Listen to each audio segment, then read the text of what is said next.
I was working with a business owner this past week, and I mentioned that they had a situation going on, and I said, well, let's start with a meeting. Let's have another meeting like once a week to address this problem.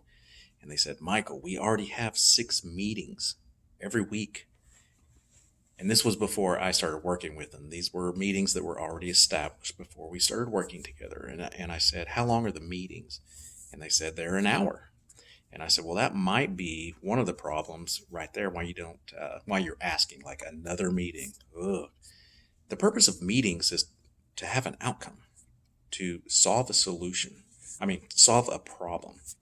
So meetings can take anywhere from 5 minutes, 10 minutes, 30 minutes, an hour.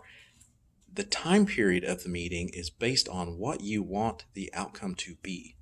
If you're a manufacturer, it's common and you should be having maybe a 5 to 10 minute meeting with the leaders of the company to go over any hot jobs, any things that everyone should be aware of, and then adjourn.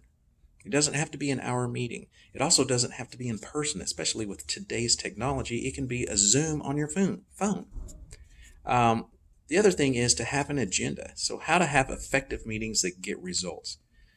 First of all, base it on the time. Secondly, base it on the outcome you're wanting to achieve.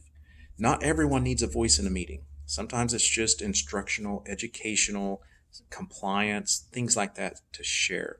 Other things, have an agenda. So, if I encourage, we'll use that word, any meeting that's over 15 minutes, that's scheduled for over 15 minutes, there really needs to be an agenda.